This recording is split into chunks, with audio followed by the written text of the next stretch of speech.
Bernard Field, with many films on why people came to Harlow. So here in 2024, tell us why, when, and why you came to Harlow.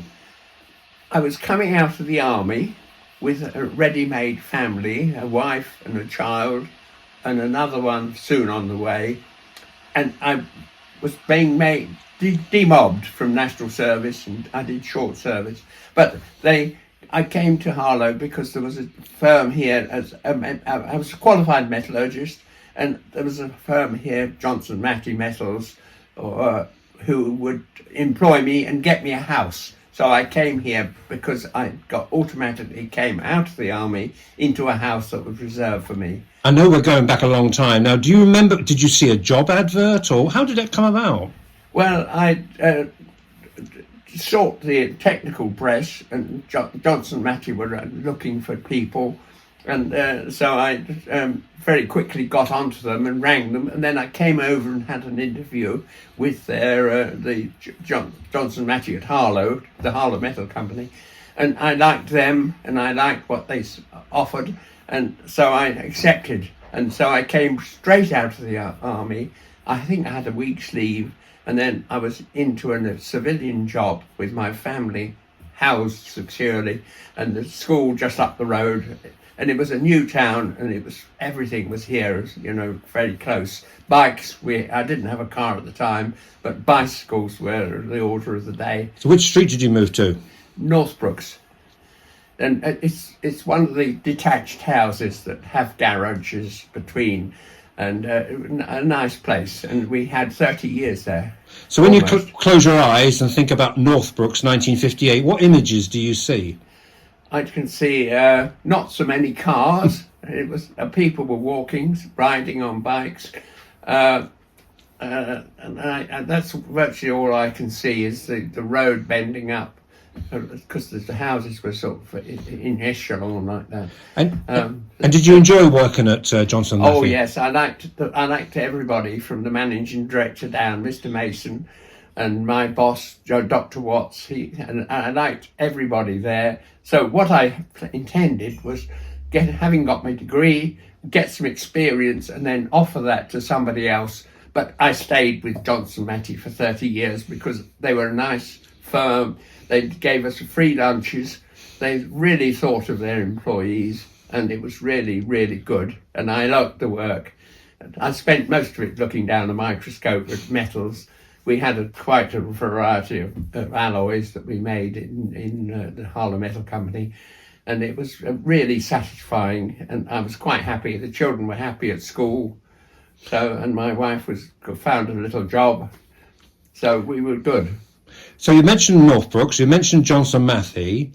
Now there are a series of cottages called St John's Cottages near St John's Ark. Right. And you have a special relationship with those cottages. Oh, I do. Tell us about this. Well, I had a neighbour in Northbrooks who took on another property in Old Harlow called the something house. I've forgotten the name of it at the moment. We can get that. Anyway, he said, "Why don't you apply to the council, the Development Corporation, to buy a derelict property?" And he said, "There's just these 3 cottages here." So I went and looked at them, and I put an offer in, or I asked around, and I bought them for about £3,000. We got a mortgage or loan from the bank, and that was in 1970. And we had a shutdown at the factory, and I had a fortnight's work there. Straight away doing, and the first thing I started on was the damp course, because there was no damp course. Yeah, because what state were these cottages in? Oh, derelict. I've got a picture there of them, and they were derelict, and they had outside toilets at the back, and only one pipe going through, one from one kitchen sink to the next. And the electrics was all, so I had to start right from scratch. And what I did was I started in that fortnight doing a damp course. And so I took everything out at the bottom of the wall and found that the oak pillars, for instance, which they're about 4-inch beams on the corners, they were rotted for the first foot. and woodworm through them. So I scraped away all the bad wood, painted them with a mixture of creosote and Rentakill, which was the treatment for woodworm. And so, and I liked the smell of it, and I painted it well, and then cast a concrete foot on each of the corner beams, so that they actually had a prop to stand on, and did the damp course all round. And that took me weeks and weeks. This is fantastic, and much respect. You're a metallurgist. I'm an engineer. An engineer. So were you just using these skills? Using my skills. Cross skills. I hadn't had any special training. I knew about damp courses and making cement and things like that. So and concrete. And for instance, I had a 25 tons of gravel delivered. There was a room to actually back a vehicle. I took the fences down, and they were able to back a vehicle in and dumped me 25 tons of gravel, which I used for concrete and the floors and the. And how long did the whole project take? 5 years. 5 years. So in 1975, we actually moved in, and we lived in it for about 6 years, which was really nice. It really worked out well. It was quite a big cottage, because it had 5 bedrooms, at least upstairs, and I had 3 children. So we had a double room for as our bedroom, and then I put a bathroom upstairs because there wasn't a bathroom at all. So I did all the plumbing, all the electrics, all the building work.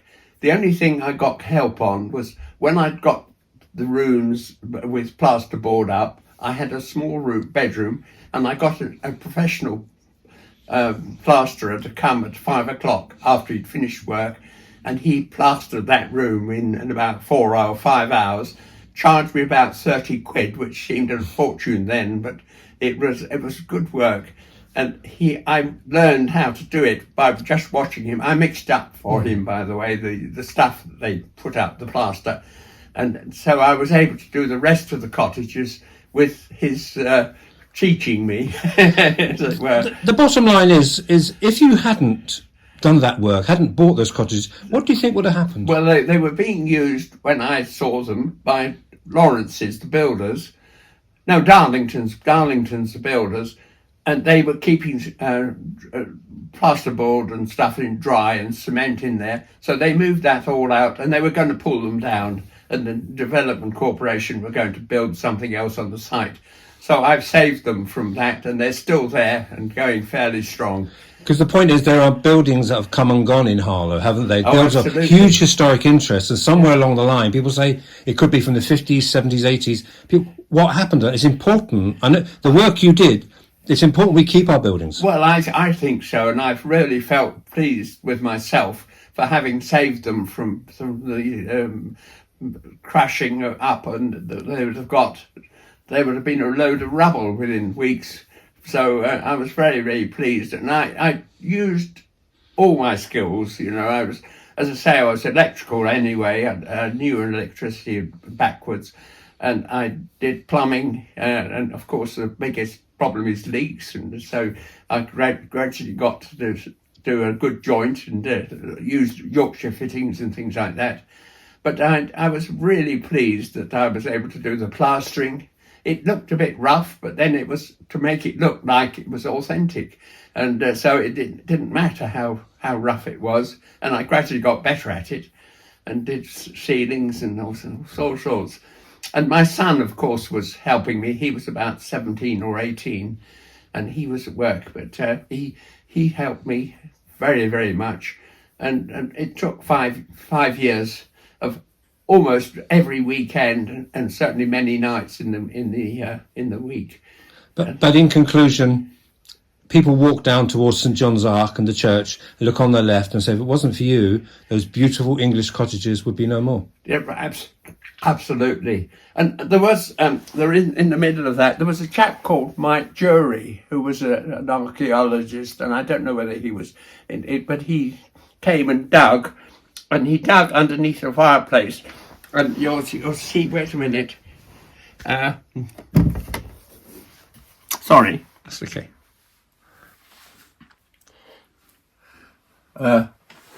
Yes. Here, there. He found a fireplace underneath the. It's a sort of inglenook fireplace, and that was down about 4 inches below the floor. And he said it was Saxon, so there had been a dwelling on the site even in the Saxon times, apparently. So I've never had confirmation of that, but that's a photograph of what he uncovered, which was a little sort of rectangular fire hearth, which he thought was significant. And I don't know whether you can trace him at all, Mike Jury. I don't know whether he ever went into print or... Is it a name you remember? But we shall try. And in Yes. conclusion, just to say, Bernard, thank you very much for keeping Harlow's history where it is. Yes, it was great fun. Brilliant. And very rewarding too, because it put me on the housing ladder. I bought with a mortgage or a bank loan at about £3,000 or £4,000, and then I supplemented all everything I needed on the way, like plasterboard, cement, from my wages, from my salary. So it didn't seem to cost me so much, and I just went on working and putting my time in, and then I was able to sell it eventually and buy another place, and so I've gone on. And, Brilliant. Thank you very much for your time.